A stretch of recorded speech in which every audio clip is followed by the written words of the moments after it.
Bonjour les amis, vous êtes bien sur Planète Gaïa TV et nous sommes dans l'émission Et si la santé était faite pour tout le monde. Aujourd'hui je suis de retour chez Terre d'Étoiles 33. Bonjour Sophie. Bonjour à tous, bonjour. Merci de nous recevoir encore une fois dans ton cabinet, dans ton intimité, dans ton cadre magique. Malgré le brouillard, on est en pleine nature et c'est magnifique tout autour ici. On est dans la région de Bordeaux. Exactement. Voilà. Et aujourd'hui, on se revoit pour approfondir un petit peu plus quelque chose dont on avait déjà parlé un petit peu. C'était donc c'est la gémothérapie. Oui, exact. Alors, pour les gens qui n'ont pas vu encore la première vidéo, est-ce que tu pourrais rappeler en quelques mots qui tu es, ton parcours, et puis surtout comment tu en es arrivé là?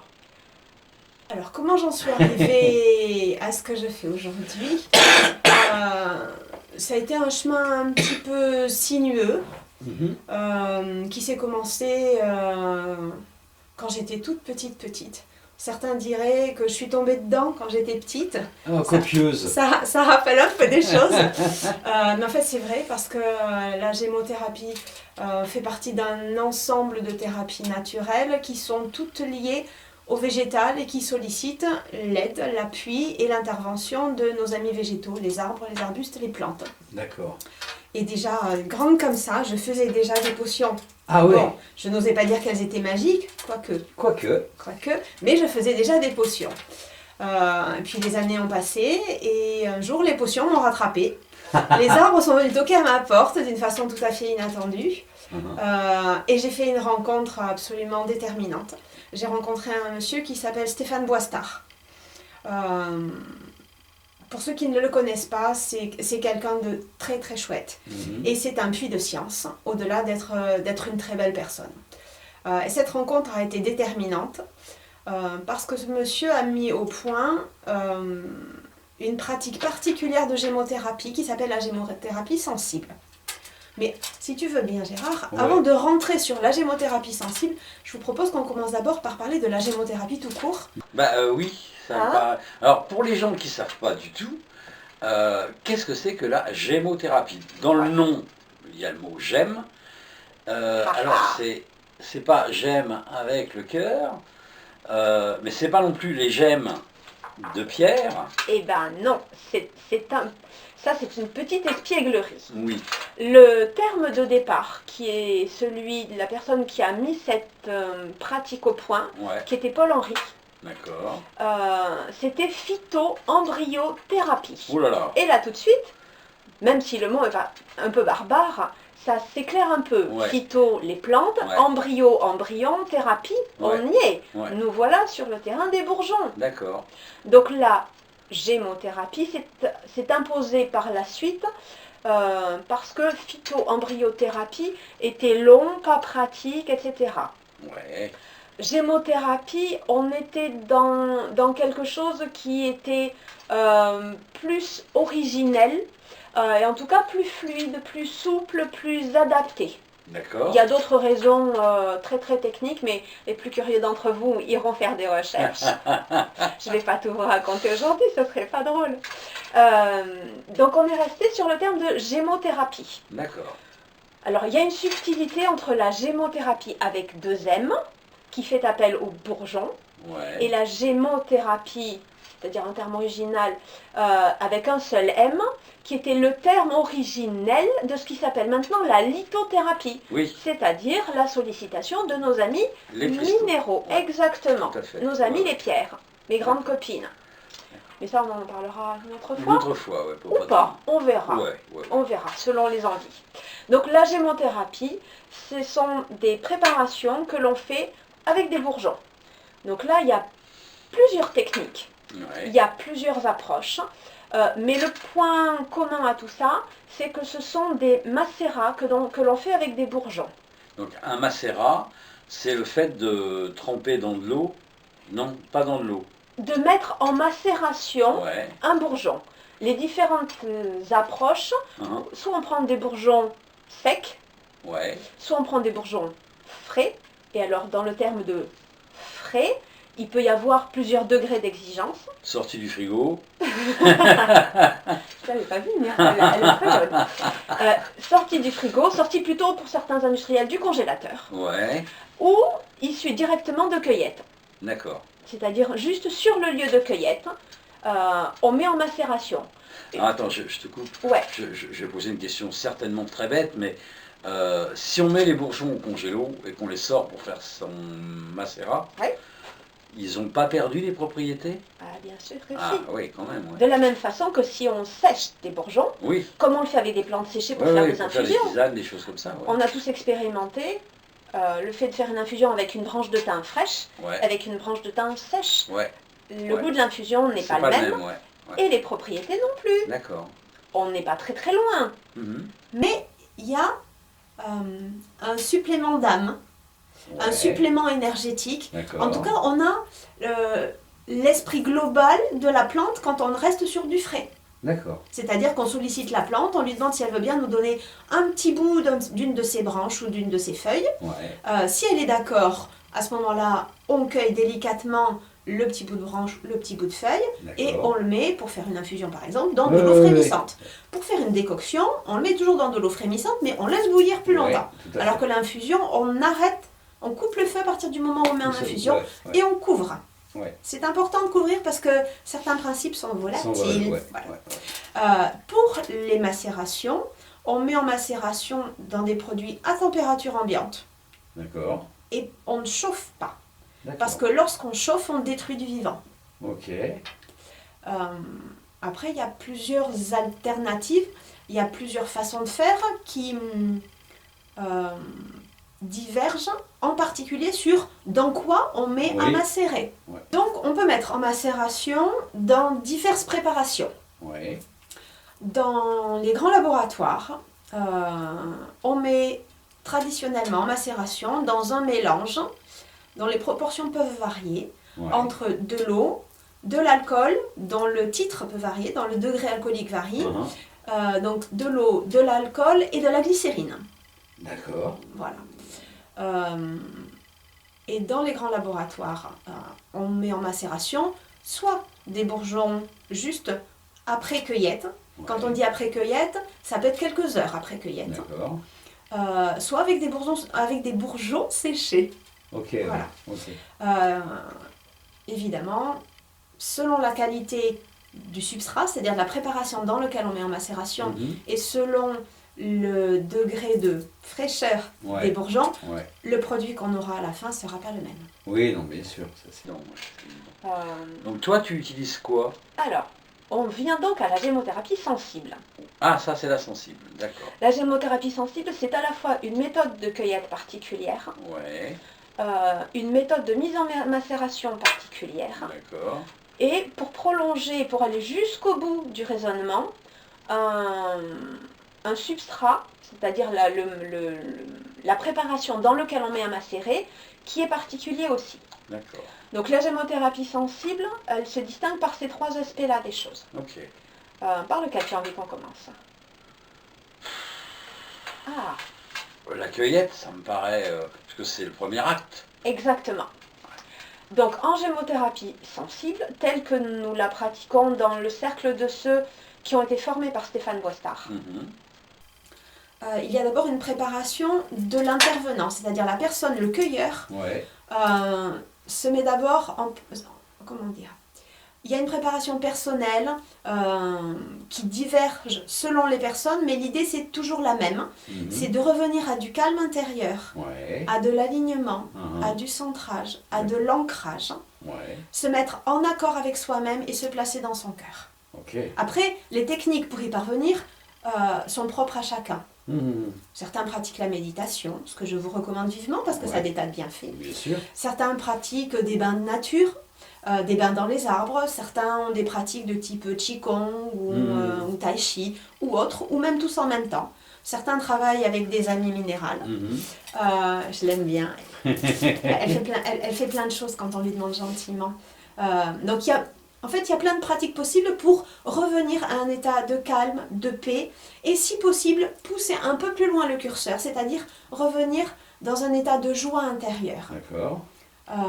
Et à partir du moment où on est dans cet état de sérénité, d'alignement, de centrage, d'ancrage et de joie,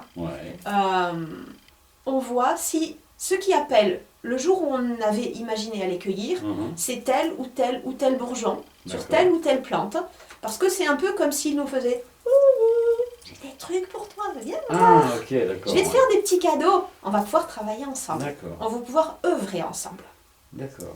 Et à partir du moment où on est dans cet état de paix et où on a reçu cette espèce de message un peu subliminal, de la télépathie peut-être, ou juste une intuition, à partir du moment où on a ce message-là, on reçoit ce message-là, on se dit « Oh tiens, aujourd'hui, c'est le cornouiller sanguin qui m'appelle. » Ok, on prend nos petites fioles avec notre substrat, on prend nos pots et on part en cueillette.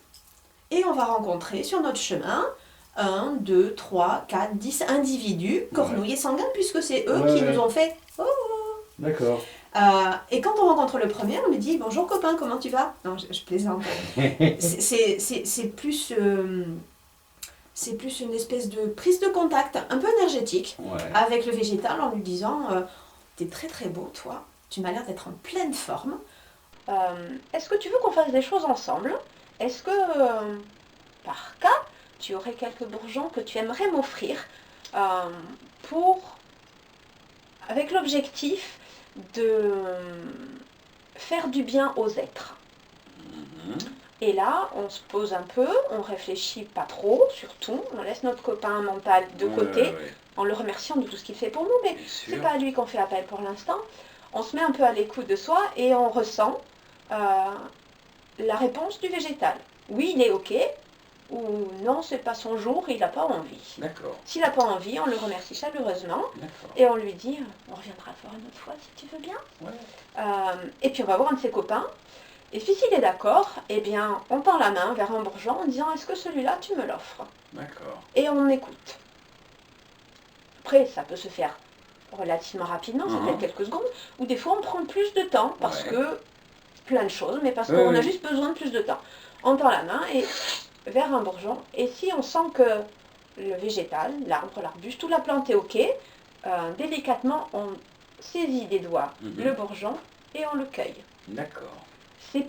C'est pas réellement, enfin si, physiquement c'est une cueillette, mais ce qui se passe dans le sensible, c'est plus qu'on recueille le don du végétal. Le végétal nous fait cadeau de ce bourgeon. Nous, on accueille, on recueille avec gratitude ce don et on le met délicatement, avec beaucoup d'amour et d'affection, dans le petit pot qu'on a prévu. Et ça, c'est le premier bourgeon. Un petit pot vierge, un petit pot vide, je veux dire. Un petit pot vide, propre, stérilisé, désinfecté, tout prêt à accueillir des bourgeons et à garantir qu'ils sont libres de s'exprimer pleinement dans ce petit pot. Et ça, c'était le premier bourgeon. Et on va réitérer cette opération. C'est hyper long. Ça peut être hyper long. C'est hyper long, par exemple, quand on cueille. Alors, le cornouiller sanguin, les bourgeons sont pas très grands, mais il y a beaucoup plus petits. L'aubépine, ce sont des bourgeons minuscules. C'est gros comme la tête d'un épingle. La tête d'une épingle. D'une épingle, c'est mieux. C'est gros comme une tête d'épingle. Donc, sur certains végétaux, on ne cueille pas le bourgeon tel qu'il est, on cueille la toute jeune pousse. C'est-à-dire que ça nécessite quand même de savoir pour quel végétal on cueille à quel stade. L'idée de départ, c'est de recueillir le don du bourgeon au moment où la vie se déploie en lui et où toutes les forces de vie sont en train de sortir, de se déployer et de s'exprimer. Parce que c'est au travers du bourgeon et grâce au bourgeon, c'est toute la vie qui pousse et c'est toute la vie qui pulse dans le végétal. Et c'est bien pour ça que c'est intéressant de recueillir ces bourgeons, parce que dans le bourgeon, il y a la totalité du végétal. Donc la totalité des propriétés thérapeutiques, énergétiques tout le végétal. Depuis le début de la radicelle jusqu'au bout des feuilles, en passant par les branches, par les fleurs et par les fruits. Donc dans un bourgeon, on a tout. Et donc du coup, dans les macérats qu'on obtient, on a la totalité du spectre possible de l'efficacité D'accord. du végétal. D'accord. Donc on va beaucoup plus loin que quand on utilise par exemple seulement une fleur, ou seulement un fruit, ou seulement une feuille. Oui. En bien fait, sûr. il y a tout qui est regroupé dans la gémothérapie. Et c'est pour ça que c'est une thérapie qui est multiplan. Ouais. Elle intervient sur tous les plans en même temps et avec un spectre d'action qui est particulièrement large. Ça s'explique. Dans le bourgeon, Oui, il y a la totalité. C'est ce qu'on dit avec le gland et le chêne. Hein. Mais oui, Le chêne est dans le gland. Hein. mais bien sûr, c'est exactement ça. C'est exactement ça. Ok. Donc on accueillit nos petits bourgeons. Ouais, mais je suis en train d'essayer de me filmer le truc là. Vu le temps que ça prend, Ouais. tu dois pas en ramasser une grosse quantité quand même. Alors, ça dépend des bourgeons. Heureusement pour les gens qui sont cueilleurs, Ouais. il y a des bourgeons qui sont beaucoup plus gros. D'accord. Le marronnier est un bourgeon qui est grand comme ça. Ouais, ok, ouais. Donc, inutile de vous dire que pour remplir un petit pot comme ça avec du marronnier, c'est quand même... T'en mets 5 dedans, c'est bon. Exactement. Exactement, parce que le but, c'est que le pot soit rempli, Ouais. mais le but n'est pas de tasser, de coincer, de serrer les bourgeons. Oui. Le but, c'est que le pot soit plein, Ouais. pour que chaque bourgeon puisse s'exprimer complètement, et que le macérat qu'on aura à l'arrivée soit complètement représentatif, et surtout avec une efficacité pleine, avec un petit dosage. D'accord. Parce que si on met dans un petit pot comme ça, s'il y a 3 petits bourgeons qui se promènent, inutile de vous dire que la concentration n'est pas la même. Oui, non, c'est évident. Ouais. Voilà. Et c'est ce qui se passe dans les macérats dilués. La plupart des macérats de gémothérapie qu'on trouve, en particulier dans les pharmacies, Ouais. ce sont des dilutions en D1. C'est-à-dire, Pardon. la dilution en D1, c'est le même principe de dilution que dans l'homéopathie. Ouais. C'est-à-dire qu'on a ce qu'on appelle le macérat mère, Ouais. qui est concentré, celui que nous préparons nous en gémothérapie sensible. Ouais. Et ce macérat-là, on prend une part de ce macérat-là qu'on dilue dans 100 parts de substrat vierge. D'accord. Inutile de vous dire que la concentration n'a juste rien à voir. Oui, bien Ça, sûr. c'est la D1. D'accord. C'est le principe. D'accord. 1%. D'accord. Et puis après, on passe après, on reprend une part de ça qu'on redilue dans 100, etc. Ouais, ok, d'accord. Voilà. Mais on parlera de l'homéopathie si tu veux une autre fois. Oui. Parce que Hahnemann a fait des choses extraordinaires. D'accord. Mais c'est pas l'objet d'aujourd'hui. Non. Restons sur la gémothérapie. On va rester sur nos amis les bourgeons. Ouais. Donc, on accueillit nos bourgeons qu'on a mis dans notre petit pot. Ouais. Quand notre petit pot est plein, alors on répète, on ne tasse pas, on ne coince pas, on est vraiment plein de gratitude. Donc, on les laisse... Comment dire on leur laisse leur intégrité. Ouais. Et si on les tassait coincés, forcément, ça serait pas sympa pour eux, quoi. Alors, tes pots, ils ont Ça tous la dépend. même taille? Non. Ah. Quand on part en cueillette, on emmène des pots de plusieurs tailles. Ouais. Parce que moi, j'ai la chance de pouvoir cueillir autour de chez moi, dans une nature vierge, préservée, protégée, loin de toutes les sources de nuisances possibles. D'accord. La centrale atomique à côté ne gêne pas. Je plaisante. Elle doit être à 300 km à peu Ouais. près, la première. D'accord. Non, ici, on est au bout du monde. Hein. Ouais, ok. Voilà. Donc, moi, j'ai la chance de cueillir pas loin de chez moi, en tout cas juste à côté, même dans mon jardin, là à 3 mètres, il y a un très joli cornouiller sanguin. D'accord. Très généreux d'ailleurs, il est chouette. Donc, mais quand on part en cueillette un tout petit peu plus loin, forcément, on emmène avec nous des flacons de substrat et des pots de différentes tailles. Parce que quand on est revenu dans du mental pour se déplacer... Quand tu dis que tu emmènes des flacons de substrat, oui, c'est-à-dire de liquide. C'est la préparation dans laquelle on met en macération. Parce que ça, tu le fais sur place? Non, la préparation du substrat, je la fais à l'avance. Je la fais avant de partir, ou la veille, ou l'avant-veille, ou quelque temps avant. Ta macération, tu la démarres à la cueillette, en fin de compte? Oui. Dans tes pots, ils ne sont pas vides, il y a déjà du substrat? Non. On fait dans l'autre sens. Ok. On a nos flacons de substrat. Ouais. Et on a nos pots vides. Ouais.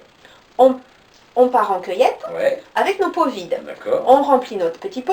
Ouais. Quand notre petit pot est plein, décidément, quand notre petit pot est plein, c'est-à-dire qu'il y a délicatement des bourgeons presque jusqu'en haut, on complète avec le substrat. D'accord. Jusqu'au ras bord du pot. D'accord. Et on ferme. D'accord. Alors si tu fais un flacon d'aubépine, Oui, ou si tu fais un flacon de marronnier, ouais, c'est pas le même pot, et non. forcément, Et puisque non. ils sont plus gros les. T'as tout compris. Ouais, Donc il faut prendre des pots plus gros pour les marronniers que pour l'aubépine. d'accord, ok. Par contre, l'aubépine, si certains d'entre vous ont envie de faire des cueillettes, soyez extrêmement délicats parce que elle a plein d'épines, elle se protège beaucoup et Ouais. c'est normal parce que Oui, oui. l'aubépine est un végétal particulier. D'accord. Elle héberge des êtres particuliers aussi qui n'ont pas toujours envie qu'on aille les embêter. Ouais, d'accord. Ok. Donc effectivement, le marronnier, c'est quand même plus simple. Le tilleul, c'est chouette aussi. Le tilleul, c'est un bourgeon qui est plein d'eau. D'accord. Quand on le cueille, il est encore... ça ne dégouline pas, mais on sent l'humidité dans le bourgeon, il est encore gorgé d'eau, il est encore tout neuf. D'accord. Tout neuf. Quand il s'ouvre, il est encore tout neuf, tout doux. Il n'est pas très duveteux, mais on sent de l'humidité au-delà de la vie. Donc du coup, on a des pots différents. Ouais. On complète une fois que le pot est complètement plein, Ouais. et on complète jusqu'au ras-bord D'accord. pour qu'il y ait le moins d'air possible. Ok. Et on ferme. Ok. Après, selon les cueilleurs, il y a un petit rituel particulier pour remercier l'arbre de sa générosité. Chacun des cueilleurs le fait avec son ressenti à lui. L'objectif étant le même que quand on se met à l'écoute pour se centrer et s'ancrer, Ouais. c'est de remercier, de faire preuve de gratitude pour le végétal, parce que le don, faut pas oublier que lui, c'est un bourgeon, c'est une partie de son être, et c'est ce qui le réveille à la vie au niveau du printemps. Oui, oui, bien sûr, bien sûr. Ce qu'il faut savoir néanmoins, c'est que lorsque un végétal nous offre un bourgeon, il a la capacité d'étirer un bourgeon secondaire, en lieu et place de celui qui nous a offert. Ouais. Néanmoins, le bourgeon secondaire est plus petit. Ça veut dire que le développement derrière Ouais. sera moindre. D'accord. Au lieu d'avoir une très belle grande branche, il y aura une branche plus petite. Ok. Ça présente certains avantages parce que dans les campagnes, plutôt que d'aller couper et d'aller faire des tailles violentes, il est parfois préférable et plus doux d'aller faire des cueillettes délicates, un peu comme on ferait de la sculpture. Tu vois ? Ouais, je comprends. Un peu comme on ferait de la sculpture, en invitant le végétal et en le remerciant pour son don, mais en l'invitant à une croissance un peu plus modérée à certains endroits, parce que c'est moins violent pour lui d'étirer un bourgeon secondaire que d'être amputé d'une partie de lui-même Oui, bien sûr. à un moment qui n'est pas toujours opportun. Mais moi, je fais pas du tout de gémothérapie, mais je suis jardinier. Oui. Donc ça, ce que tu me dis là, je le mets en pratique. Mais je fais quoi des bourgeons? Je les jette? Alors d'abord en gémothérapie sensible, Oui. sauf exception particulière, on ne cueille pas sur des branches coupées. On cueille sur le végétal. Ouais. Et si effectivement on sait que cette branche va être coupée, on transmet l'information au végétal. Ouais.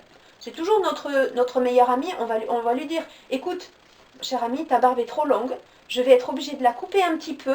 Touche pas ma barbe. Ça m'a tenté. Je vais être obligée de la raccourcir légèrement, mais avant de la raccourcir, comme tu sais que je vais être obligée de le faire, est-ce que tu veux bien m'offrir les bourgeons? Les végétaux sont des êtres tout à fait futés, et ils disent, mais bien entendu, c'est tellement plus rationnel. Bah, oui. Donc on recueille délicatement, non, il n'y en a pas dans la barbe de girafe, les bourgeons, et après on coupe le végétal. D'accord. Ok. Mais on ne fait pas dans l'autre sens. On ne fait pas dans l'autre sens. Ok. Voilà. Donc là, on a nos pots qui sont On est parti avec nos pots, on a fait nos cueillettes, on a rempli avec notre macérat. Alors déjà, exactement. Le macérat, c'est quoi? Alors, le substrat. Le macérat, c'est le produit final. Oui, le substrat, c'est quoi? En gémothérapie sensible, ça c'est le deuxième élément qui distingue la gémothérapie sensible de la gémothérapie tout court. On avait vu sur la gémothérapie classique, c'est un mélange entre de l'eau, de la glycérine et de l'alcool. En gémothérapie sensible, on ne procède pas de la même façon. On utilise un alcool qui est beaucoup plus bas en degrés, puisque c'est environ 40 degrés. Du coup, on n'a pas besoin de le diluer, et donc on n'a pas besoin d'eau. D'accord. Et surtout, et ça c'est absolument, ça constitue pour les cueilleurs sensibles une différence absolument fondamentale. On n'utilise pas de glycérine. D'accord, c'est pas bien la glycérine? Alors, la glycérine, Dans l'industrie, la glycérine, c'est un résidu de la fabrication du savon. Ouais.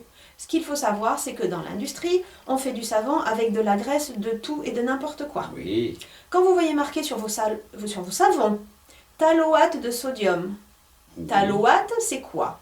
C'est du gras de porc, de bœuf, de mouton, de D'accord. n'importe quel animal. Ouais. C'est le mot qui a été mis au point, je ne sais pas pour quelle raison, pour pas dire suin, suif, graisse de d'accord. ceci ou graisse de cela. D'accord. Taloate, ça ne parle à personne, mais en tout cas maintenant, vous saurez. D'accord. C'est de la matière végétale animale. D'accord. Quand la réaction de saponification, celle par Ouais. laquelle on fait du savon, Ouais. on met de la graisse, une solution de soude, Ouais. on fait réagir les deux ensemble, on appelle ça une réaction de saponification. Ouais. Et le résultat, c'est d'un côté de la masse de savon Ouais. et de l'autre côté de la glycérine. D'accord. Bon, parfois il y a quelques autres résidus, mais les deux grandes masses, c'est ça. Et donc la glycérine, dans l'industrie, c'est ça. D'accord. Après, il y a certains ou grands labos ou industriels qui font ce qu'on appelle maintenant de la glycérine végétale. Ouais. C'est-à-dire qu'au lieu d'utiliser de la graisse animale, Mhm. on utilise de la graisse végétale. Oui. La plupart du temps, ne soyez pas dupes, c'est de l'huile de palme. Ah. Eh oui, mais Oui. voilà, chacun de vous est libre d'en penser ce qu'il souhaite. Moi, cette idée-là me révulse et il n'est pas question que j'utilise ce genre de choses. D'accord. Il y a certains petits laboratoires qui utilisent d'autres matières végétales. Ouais. Ça peut être de l'huile de tournesol, ça peut être de l'huile d'olive, ça peut être Pour de faire l'huile de de la coco. glycérine ? Oui, D'accord. ça peut être de l'huile de coco. D'accord. Ça aussi, soyons prudents avec les approvisionnements parce que là aussi, il y a des conséquences éthiques. Ouais. Pour ceux que ça intéresse, penchez-vous sur la question de comment on cueille les noix de coco et qui les cueille. Oui. Quels êtres les cueillent. Et c'est pas toujours ni des machines ni des humains. Je vous laisserai, si ça vous intéresse, aller creuser le sujet. C'est pas l'objet de notre interview. D'accord. Donc la glycérine, moi, ça ne me parle absolument pas. Mhm. Parce que même si on met une matière première qui est plutôt, j'allais dire, noble, honnête, Ouais. de l'huile d'olive, c'est quand même un sous-produit. D'accord. C'est quand même un résidu. Donc il n'y a pas de glycérine naturelle. Ça n'existe pas. Pas à ma Non, c'est une connaissance. question. Hein. Pas à ma connaissance. D'accord. Je ne suis pas omnisciente. Ouais. Il y a peut-être des gens qui vont vous dire, mais si ça existe. À ma connaissance, non. D'accord. Mais si quelqu'un sait, je suis preneur de l'info. Ça ne changera rien à ma façon de préparer parce que je ne souhaite pas de la glycérine dans mes préparations. Mhm. Mais je suis preneur de l'info. D'accord. Donc toujours est-il que, ok, on ne met pas de glycérine. D'accord. Donc on met quoi? Donc on a dit on met de l'alcool. Ouais. De l'alcool qui est relativement bas en degrés puisqu'il fait environ 40 degrés. Mhm. Celui que j'utilise, c'est de l'alcool en biodynamie. Ouais. C'est un cognac en biodynamie. Ah, c'est déjà un alcool, c'est pas un alcool blanc qu'on utilise pour faire des... Non. C'est un alcool préparé comme cognac, armagnac. Oui. Oui, mais avec ok. un faible degré, puisqu'on n'est que à 40 Oui, degrés. oui, d'accord. C'est pas un alcool très ancien, et surtout c'est un alcool qui est le plus neutre possible en goût. D'accord. Parce que l'idée n'est pas d'apporter ni du goût, ni de l'information, Ouais. c'est d'avoir juste un substrat qui permette de recueillir l'information qui vient des bourgeons. D'accord. Donc on prend cet alcool et vous me direz, oui, ok, que de l'alcool. Non, non, pas que de l'alcool. Donc la glycérine, on n'en utilise pas, mais on Ouais. utilise du miel. Ah. Et ça fait toute la différence. D'accord. Parce que le miel, c'est un produit élaboré avec amour et avec cœur, et avec beaucoup Un d'énergie, bon miel par bio des made in abeilles. China. Mais non. Un Ah, excellent j'ai honte, j'ai miel, honte. un excellent miel, bio ou pas bio d'ailleurs, Ouais. parce que ça c'est un autre sujet, Oui. pour oui. le miel, Ouais. d'un petit producteur Ouais. local, Que Ouais. vous connaissez, Ouais. qui prend soin de ses abeilles, Ouais.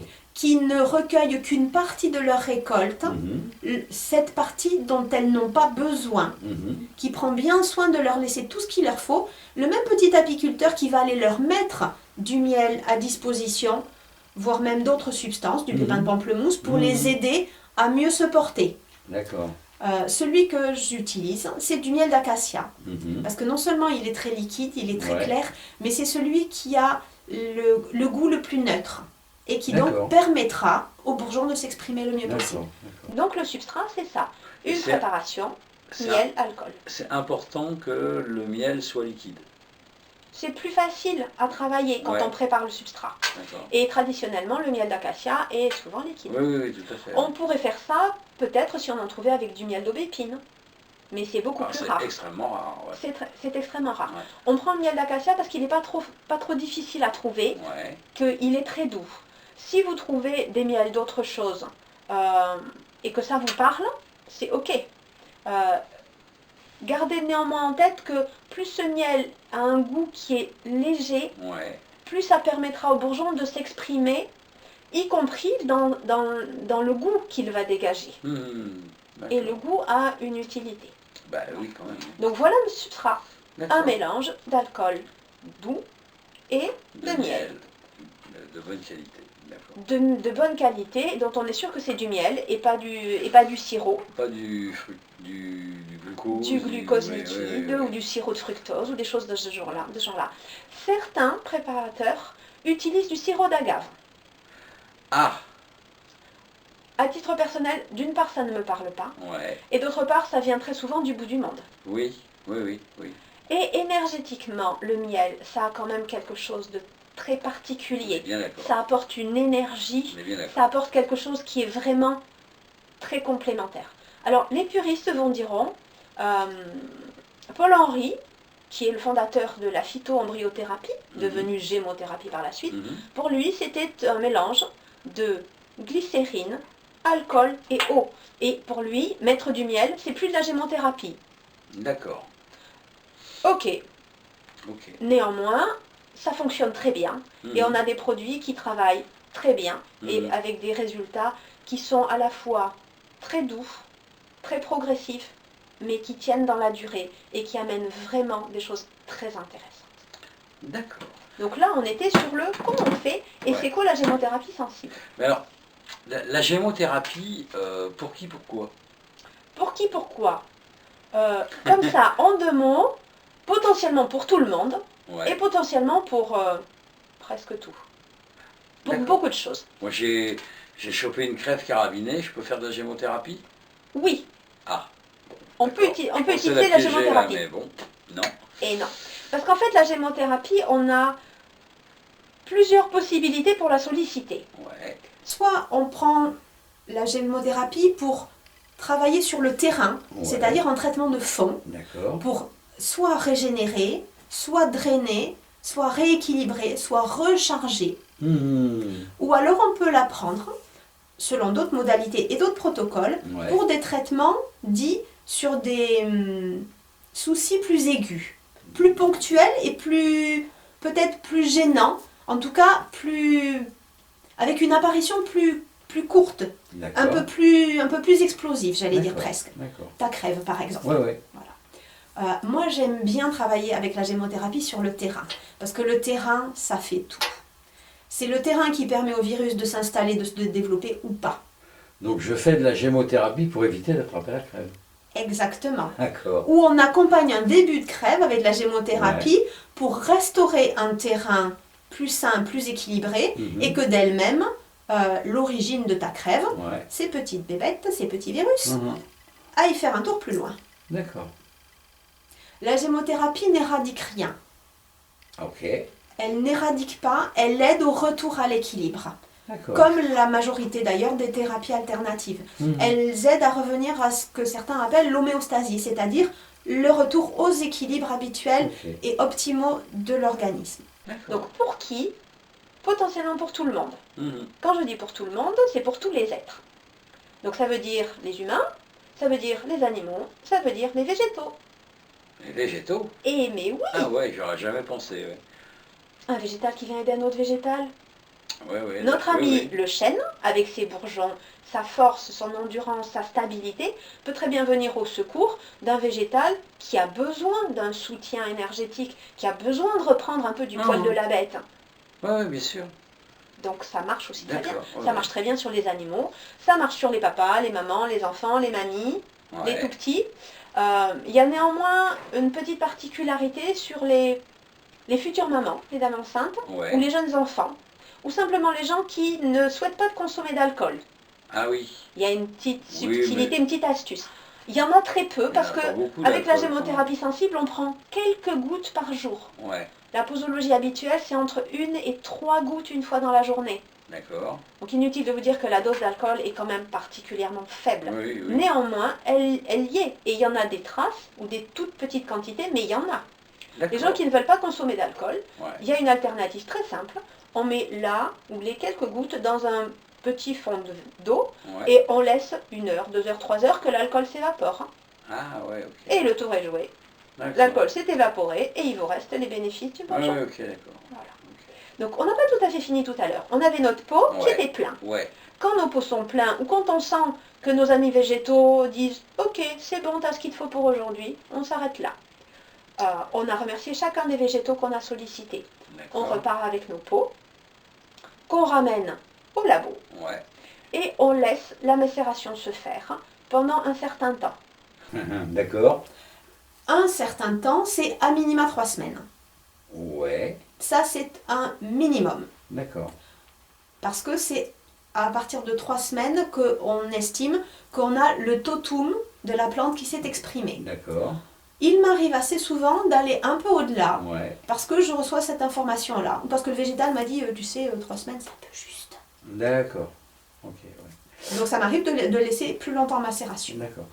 Moi, quand je fais des macérats, on peut appeler ça comme ça, qui durent aussi au minimum 21 jours. Exactement, on y est. Selon ce que je vais faire, j'utilise ou pas le soleil. Est-ce que toi, tu fais ça aussi? Non. Alors, ça n'est pas une macération solaire. On met en macération dans un endroit qui est à l'abri. À l'abri de la lumière. L'idée étant la suivante. Il ne s'agit pas dans le pot d'emmagasiner l'énergie ou l'information lumière ou soleil. Il s'agit au contraire de permettre au bourgeon de libérer toutes les informations qu'il contient. Donc il ne s'agit pas d'ajouter des informations supplémentaires. Donc non, on ne garde pas, on ne met pas en macération ni au soleil ni à la lumière. Donc au bout de quelques jours, on fait le niveau, parce que les bourgeons boivent. Quand on a rempli notre petit pot, exactement, au bout de quelques jours, selon certains bourgeons, moi il m'arrive même de le faire 2 ou 3 heures après, parce que certains bourgeons boivent beaucoup plus que d'autres. J'ouvre les pots, je refais le niveau. C'est des ivrognes ces bourgeons-là? Disons que certains sont encore très humides, le bourgeon de tilleul a beaucoup d'eau, d'autres sont, je ne peux pas dire plus secs parce que ce n'est pas le cas, mais disons qu'il y a plus de fibres, et donc du coup ils boivent. Ils boivent. Et donc on refait le niveau 1 ou 2 fois et on referme notre flacon, on refait à chaque fois le niveau jusqu'à ras-bord, on referme bien et on laisse en macération à minima 21 jours. Au bout du temps où on estime que la macération est terminée, on filtre et on met en flacon. Et le macérat est prêt. Prêt à être utilisé. Il n'y a plus rien à faire. Non. À titre personnel, je mets encore 1 ou 2 choses en plus, mais qui sont des peaufinages énergétiques. Alors là, ça y est, mon macérat, il est prêt. On a nos petits flacons. Je le conserve combien de temps? Alors. Est-ce qu'il y a une date de péremption? Alors, souvenons-nous du substrat. Dans notre substrat, on ne rajoute pas d'eau.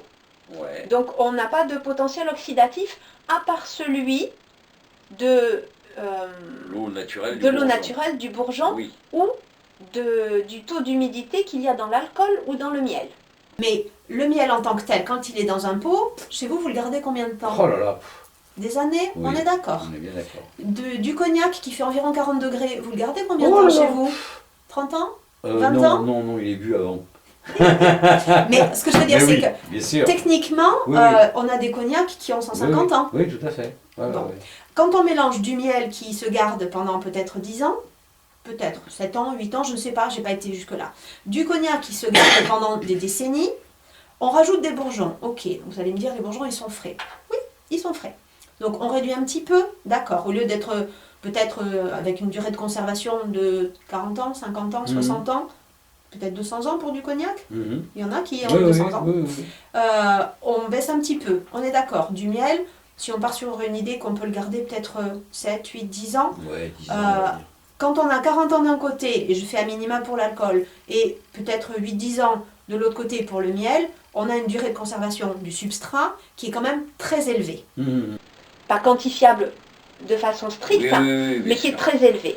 On rajoute des bourgeons, on reste sur une durée de conservation qui est très élevée, Mhm, c'est-à-dire d'une durée de multiples années.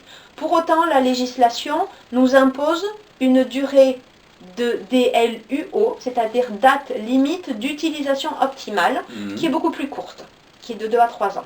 D'accord. Je me pose la question une fois par an quand il faut que je prépare mes étiquettes pour l'écrire dessus. Ouais, Et puis d'une année sur l'autre, j'avoue que j'oublie parce que c'est pas une information qui me semble capitale. ouais. Donc, sur toutes les préparations de gémothérapie sensible, il y a une date limite d'utilisation optimale D'accord. qui est, je ne sais plus, de 2 ou de 3 ans. Il va sans dire que c'est une obligation légale que nous respectons scrupuleusement. Mhm. Mais ça ne veut Pas dire Absolument. que c'est bon pendant 3 ans, Non. 3 ans et un jour, je jette. Non, il ne se passe rien dans le flacon au bout de 3 ans et un jour. Enfin, c'est pas tout à fait vrai ça. Il se passe dans le flacon la même chose qui se passerait dans une très bonne bouteille de cognac. Il Mhm. se bonifie. Bien sûr. Il bien se sûr. bonifie. L'information, elle est retenue et elle est stabilisée à la fois par le miel et par le cognac. D'accord. Ça stabilise l'information. Mhm. Et ça lui permet de se conserver longtemps. Donc les macérats, quand vous en avez qui ont quelques années, n'ayez pas de doute à ce sujet. Soyez D'accord. tout à fait tranquille. Ce sont des préparations qui se conservent très longtemps. D'accord. Par contre, ça dépend aussi de la durée, de la condition de conservation. Si votre flacon n'est pas convenablement refermé, si vous avez des traces, par exemple, ça m'est arrivé d'en voir de moisissure autour. Si vous, quand vous ouvrez, il y a une odeur âcre, bizarre, à ce moment-là, évidemment, le On bon jette. sens vous invite à ne plus consommer cette préparation-là. Mhm. Bien sûr. Pour autant, les préparations que j'ai le bonheur d'élaborer chaque année, je les mets dans des flacons d'un verre particulier qui s'appelle du verre Miron Glace. Oui. C'est un verre violet, Particulier qui ne laisse passer qu'une seule gamme de lumière. D'accord. La seule longueur d'onde de la lumière qui peut entrer dans les flacons est une lumière qui aide, qui soutient, qui préserve le vivant. D'accord. Donc ces flacons permettent de conserver les préparations et de les bonifier encore plus longtemps. D'accord. Ok. Ce verre-là coûte environ 3 fois plus cher, Oui, bien sûr. mais la qualité énergétique et le don des arbres Mhm. et des abeilles et de la vigne par le Ouais. cognac Ouais. me semble de nature à mériter Ouais. cette D'accord. mise en flacon-là. D'accord. Alors, on va changer un peu de sujet, puisque Oui. on est en pleine période où l'écologie, Oui. tout le monde en parle. Oui. Tes flacons, Oui. consigne ou pas consigne? Alors, tout ce que je vends, je propose aux personnes, une fois que le flacon est vide, Ouais, soit de le réutiliser elles-mêmes, ouais, parce qu'on enlève le codi-goutte, le petit truc Oui, en en plastique plastique, blanc ouais, ouais. qui permet de goûter. ouais, On enlève, on ouvre le flacon, on enlève le codi-goutte, ouais, on rince bien le flacon, on le nettoie, ouais, on peut le mettre au lave-vaisselle si on veut, ouais, on le désinfecte ouais. et on est reparti pour un tour. D'accord, ouais, ouais, ok. Si les personnes qui achètent les flacons veulent les réutiliser, elles peuvent tout à fait et ça resserre de nombreuses fois. Oui, bien sûr. Celles qui ne le souhaitent pas, moi je récupère. Toi, tu Je récupères. récupère les flacons, D'accord. je les nettoie, je les... Ça te coûte pas plus Stérilise. cher de les Reconditionner. renettoyer et tout que d'en acheter des neufs. Je me pose pas cette Non, question-là c'est- comme ça. D'accord, J'ai jamais fait ce calcul-là. d'accord. Le fait de nettoyer, désinfecter, etc., c'est pas un investissement en argent, c'est un investissement en temps. Oui, on entend. C'est très long. Ouais, Bon, c'est pas super fun à faire. Oui. Mais néanmoins, c'est du verre, ça veut dire Ouais. que c'est de la silice derrière. ouais. C'est un process et c'est du verre d'une qualité vraiment particulière. Donc Ah. ça se respecte. La D'accord. seule chose que je ne réutilise pas, ce sont les bouchons. Parce que Les bouchons que tu fais. les bouchons avec Ouais. les codi-gouttes, Ouais. parce que ça c'est le gage de la bonne operculation du flacon. Voilà. Et la bonne operculation du flacon, c'est ce qui fait la garantie de la pérennité, de la qualité du macérat qui est dedans. D'accord. Donc ça, je fais pas. Et par contre, je rachète les bouchons. Ah d'accord, ça se rachète individuellement. Oui. Mais je rachète aussi très régulièrement des flacons en verre parce qu'il y a finalement peu de gens qui me les rendent ou qui me les renvoient. Ben, parce que, parce qu'ils en ont peut-être l'utilité. Moi personnellement, je les nettoie et je les utilise. Très bien. Mais par contre, je ne savais pas pour les bouchons et pour les comment t'as dit, les trucs. Codigouttes. Codigouttes, ouais. C'était presque un gros mot ça.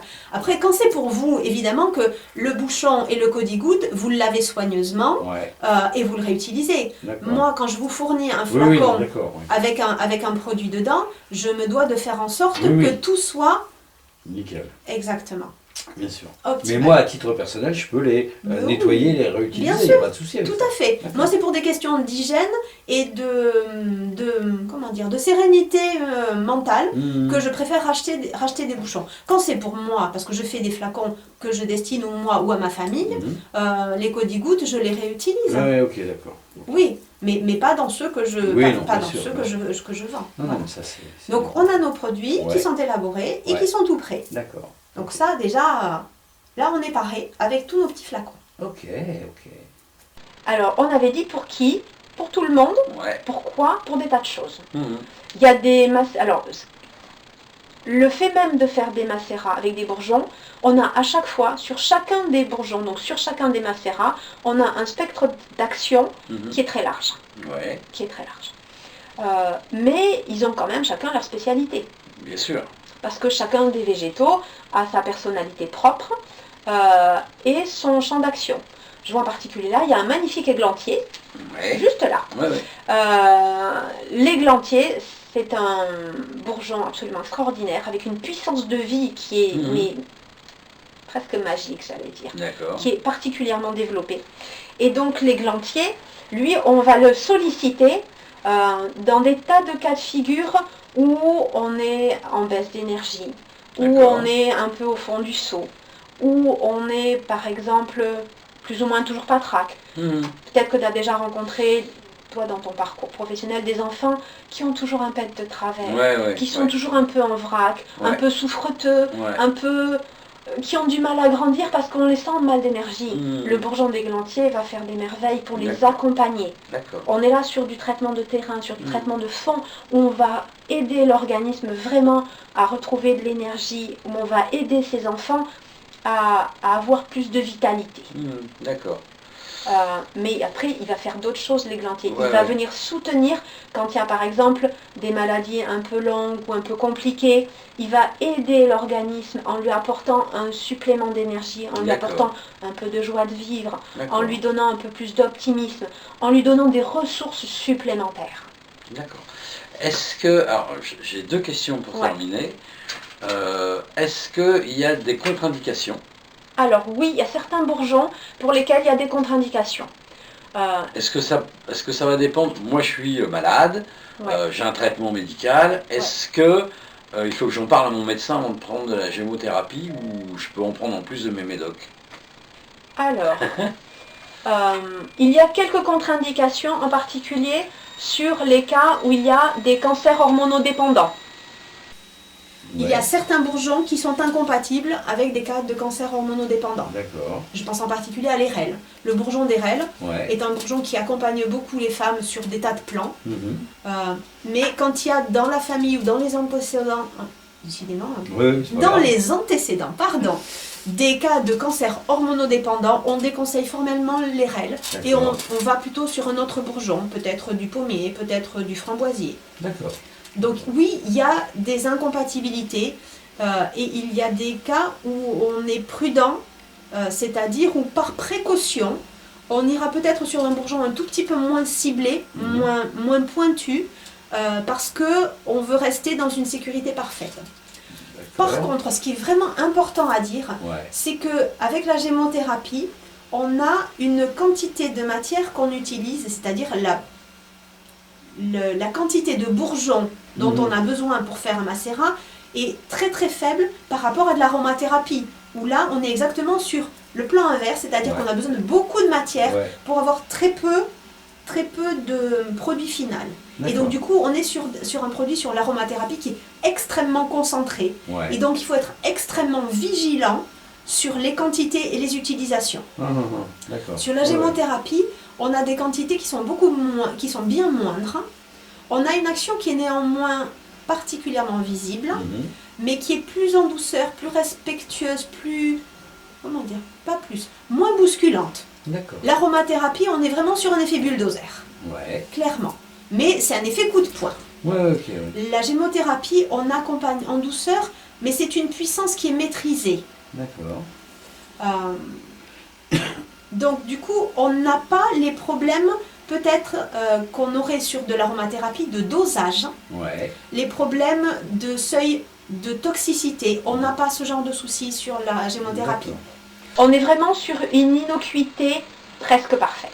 Vraiment. Mais moi, donc, comme je te le disais, moi, je suis très malade. Donc j'ai tout un traitement assez lourd à prendre.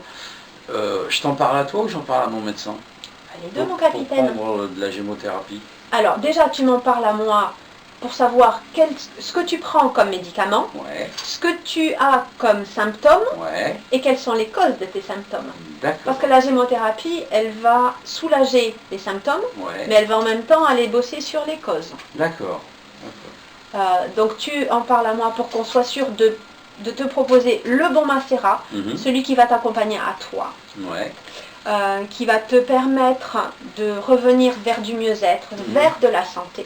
D'accord. Et tu en parles évidemment, si tu le souhaites, à ton médecin. D'accord. Il y a des médecins qui sont formés sur la phytothérapie, sur l'aromathérapie, sur l'homéopathie bien sûr, et certains, pas beaucoup, mais sur la gémothérapie. D'accord. Mais moi, mon médecin, c'est un vieux monsieur qui est réfractaire à tout ce qui n'est pas... la médecine traditionnelle, qu'on nomme à tort d'ailleurs traditionnelle. Mais allopathique. Moi, voilà, allopathique. Parce que pour moi, la médecine traditionnelle, c'est plutôt la médecine chamanique et autres. Celle avec les plantes. Celle qui est avec les traditions. Bien sûr. Mais donc voilà, moi, mon médecin, c'est quelqu'un d'assez,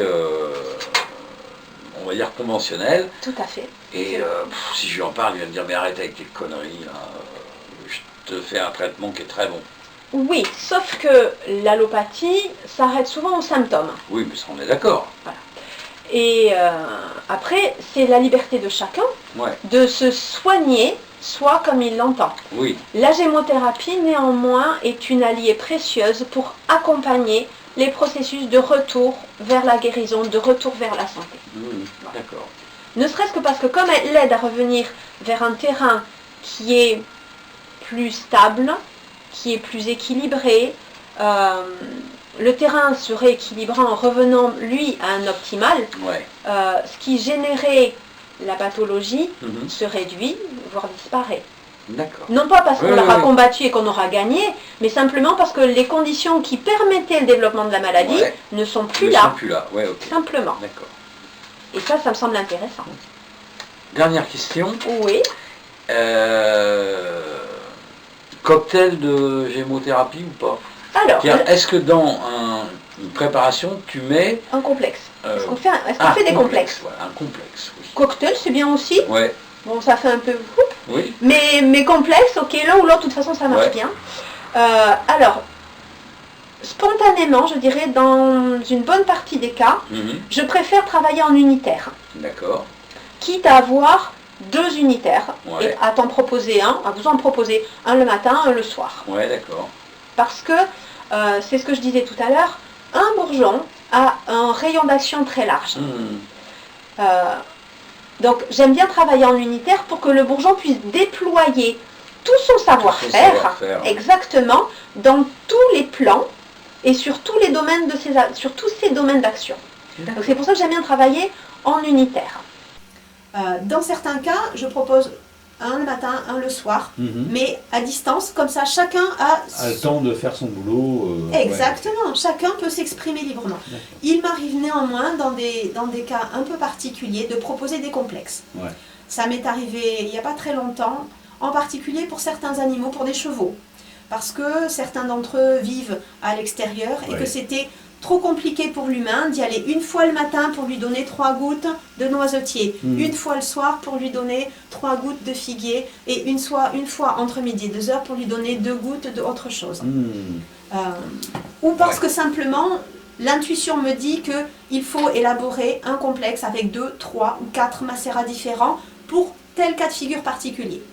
Donc il y a une jument en particulier, je pense à cette jument, je crois qu'elle est en Normandie, cette louloute-là, pour laquelle la personne qui s'en occupe m'a sollicité. On a fait un tour d'horizon complet, on a passé 2 heures, plus de 2 heures, 2 fois 2 heures, à faire le tour de tout. L'anamnèse est quelque chose d'absolument capital si on veut être sûr de viser juste. Et une fois qu'on a fait le tour de toute la situation, sur tous les domaines, à ce moment-là, je me suis posée et j'ai élaboré un complexe pour cette jument-là. D'accord. Voilà. Et du coup, le complexe, la personne qui était le soigneur de cette jument a pu lui donner 3 gouttes une fois par jour. D'accord, ok. Donc, comment on prend un macérat? Très simple, vous avez tous 2 mains. Donc vous La plupart des gens, oui. Ouais, la plupart des gens, pardon, c'est vrai. Donc on prend une main, on met les 3 gouttes ici, ou les 2 gouttes ici, ou là. Moi j'aime bien faire comme ça, je relève mon pouce, et là il y a un petit endroit, un petit creux.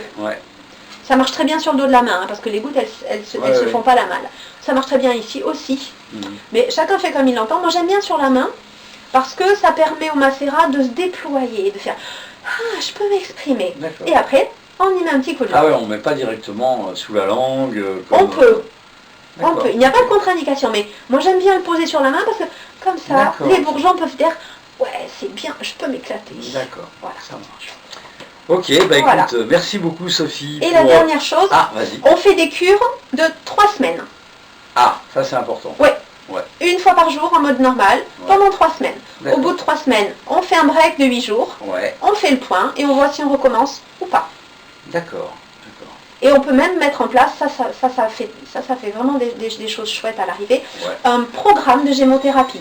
C'est-à-dire qu'on peut enchaîner sur X semaines ou X mois un programme complet de régénération et de drainage des organes selon une planification avec le thérapeute, un programme de cure de jouvence ou un programme vraiment de restauration complète du terrain en faisant se succéder 2, 3 ou 4 bourgeons sur des cures. Cure de jouvence? Oui. Tu peux me faire gagner 20 ans? Eh bien, je peux... Moi, non. Mais par contre, mes amis bourgeons peuvent t'accompagner à te sentir presque comme si tu avais 20 ans de moins. Waouh! J'en veux! C'est ça. Ça s'appelle du teasing. Donc, au-delà du teasing, non, ce sont vraiment des préparations qui accompagnent et qui aident les organes à de la régénération et à du drainage doux ou plus costaud quand il y a besoin. D'accord. Mais vraiment, le fait de faire des cures ou des programmes de gémothérapie, ça accompagne vraiment très bien et ça restaure, ça maintient et ça préserve. D'accord. Ok. Voilà. Merci Sophie pour toutes ces explications. Oui, c'était avec plaisir.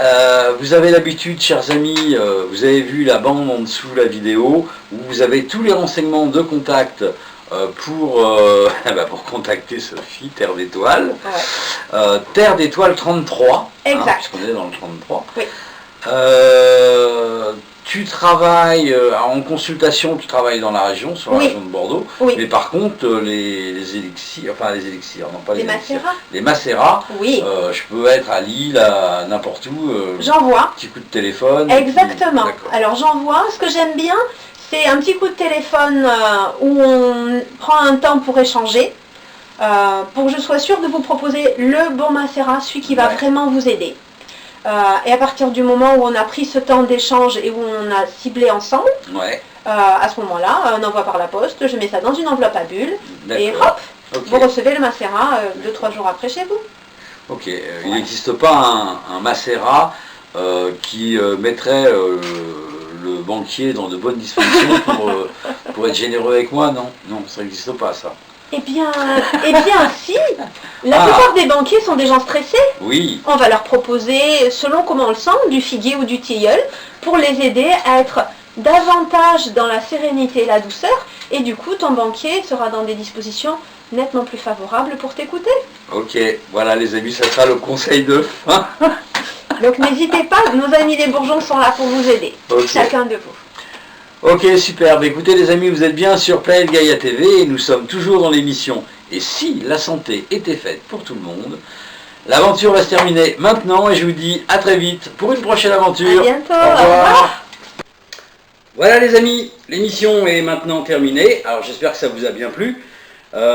N'hésitez pas à faire un j'aime, le pouce vers le haut, de façon à nous montrer que vous êtes satisfait. Mettez-nous des commentaires, parce que d'abord ça fait toujours plaisir. Et puis en plus, ça nous permet d'améliorer nos vidéos. Faites-nous les réflexions qui vous semblent justes. Si vous avez des questions à poser à l'intervenant, posez-la. Nous, on va transmettre, il n'y a pas de problème avec ça.